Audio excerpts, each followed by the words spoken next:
Hey everybody, how's it going? It is CDT5, and today we're going to be talking about Regulation H, just a general overview because honestly, I'm still in the process of figuring out what a team is. So we're going to look over the big dogs or lizards or whatever of Regulation H and what you should be expecting coming back into this regulation.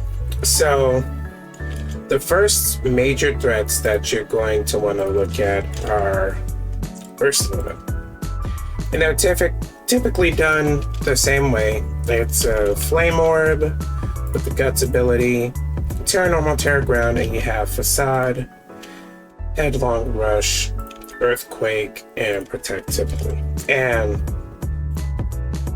what this does, is generally accurate except for Brave Nature.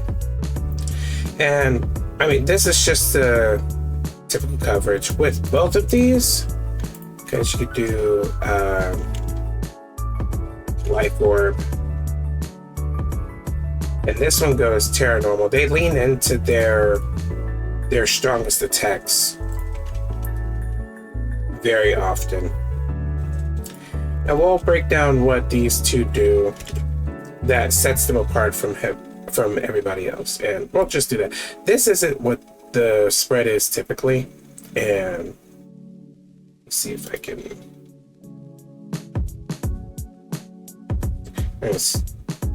Oh, that didn't go well. All right, let's fix this real quick. There we go. That better? All right, that's better. So scoot this over just a smidge. Thank you guys for your patience on that. So what these two do that really stands above everybody else is they both have a single target option or a spread option. So Hyper Voice and Earthquake are good balancing pieces for the Facade and the Blood Moon and Earth power. So it makes it really hard to mitigate the damage outside of like screens or snarls, but most of the time, by the time you make your move, their stuff is already in place. And one of the things that they typically do is they go with Porygon, they go with Senesha, and not only are they supporting themselves through either hospitality or a good trick room setting. That's the trick room that really does it. So it's really difficult to stop trick room. And then once you get to trick room, they're low speeds because they have really low speed. They just wreck house. So Ursaluna is the first Pokemon that you really got to watch out for Regulation H. If you do not have a plan into Ursaluna and they have an Ursaluna, you are most likely going to lose. Alright. Your next big concern for Regulation H is going to be this big blobby happy boy. Now there are two predominant modes. There's this loaded dice, Terra, whatever. We've seen grass, or we've seen steel, we've seen ground, we've seen fairy. It doesn't necessarily matter, but it's multi-scale and scale shot and tailwind. You always see scale shot and tailwind. Sometimes you see encore. Sometimes you see haze if Dondozo starts getting out of pocket. Sometimes you see stomping tantrum or whatever, or iron head or whatever the corresponding Terra is. You see that. It's more often that you'll see a protect, and typically they go max speed because they're really trying to. This is something that was brand new.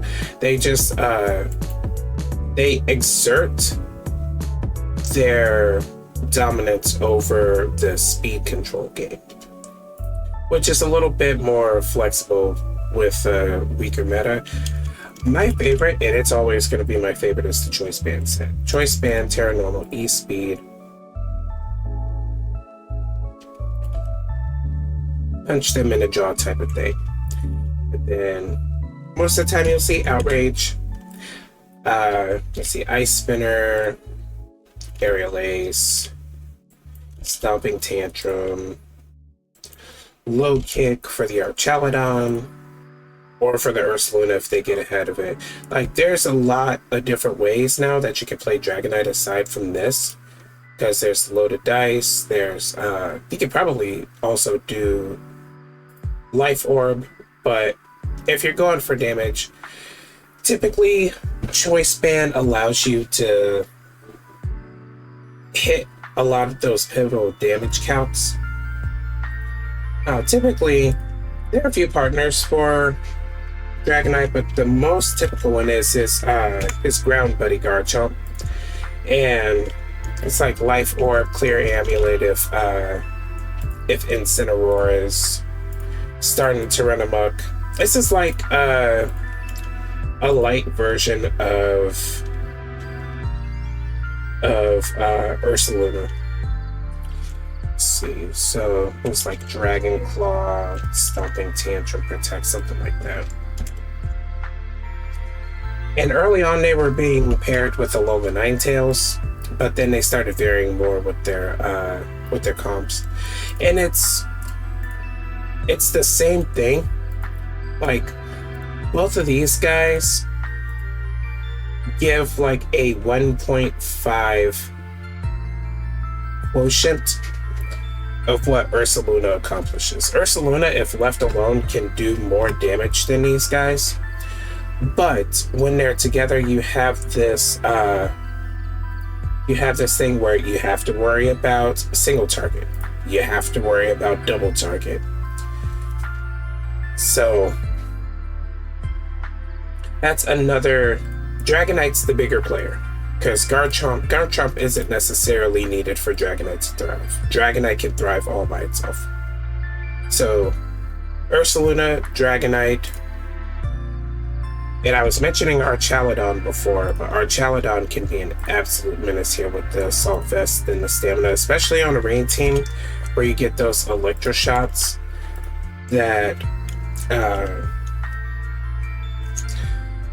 can hit that +1 in the rain and hit same turn. Then you have Body Press, and now you not only have to worry about a good defense stacking up for these body presses, you have to worry about the special attack getting out of control because he's sitting alone in the rain. And it gives him a lot of options to work with. It's very, very strong. Let's see. Another one to worry about, ironically, is Charizard. Now, this is mainly a Marco Fierro thing. Let me see if I can give a copy of the team he normally does. And this is Marco Fierro. This is for sure not anything that I can be credited with, but I am going to copy and paste this Toronto team just to give you guys an idea. And it does have Ursaluna. So Ursaluna is always going to be the bigger threat, but Charizard did a ton of work. Let's see if we can import this. Alright, this is the Marco Fierro team. And Charizard, with that choice specs, he's max speed most of the time, and he just does absolute work. With Incineroar being able to check everything down, like, it is really tough to get any sort of momentum when you have that thing maxing you out with heat waves. So let's delete these guys. So we covered the Ursaluna, the Dragonite, the Charizard, the Archaludon. Goldengo is going to come back. Goldengo is going to come back strong. So this is another guy to watch out for. Choice specs, Make It Rain, Shadow Ball, and what was it? Trick Protect. I'm not too keen on this one, but like, I've never liked this one that much. But if you have Murkrow with it, and you have Prankster Haze, Tailwind, you'll get the speed advantage as well as being able to clear out your stat drops from to make it rain. So I've always liked that. It's a really good combo. Really, really good combo. Let's see, is there anything else? Oh! The last one I'm going to talk about is the big Sneasler in the room. This guy's a menace. He dictated half the meta before Dragonite hit the loaded dice set. Doesn't necessarily, what is it, maybe Terrago, something like that, with some sort of, it could be White Herb, it could be Focus Sash, but this attack right here is a roll of the dice. It's just an absolute roll of the dice. And it's personally, to me, it's really unhealthy for the game because it introduces a ton of variance. And I don't like that personally. Like, it's, oh, you're asleep 3 turns, GG's. I'm not a big fan of that, but it's going to have a massive impact once again on the game, and it's definitely something that you have to look out for. Now, with those things to watch out for, I'd also suggest them being like the linchpin pieces for whatever team you're building. These are definitely your big players.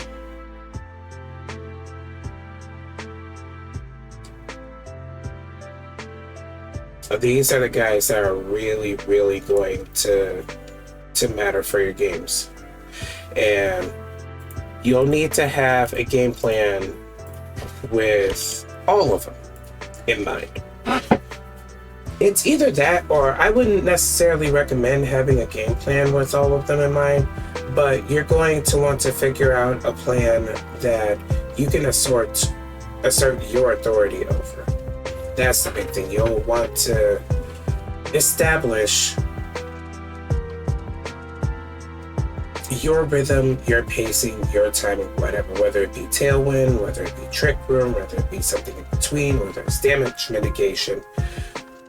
This is going to be the ones that dictate that pace. They will demand, their presence automatically pushes whatever rhythm they want.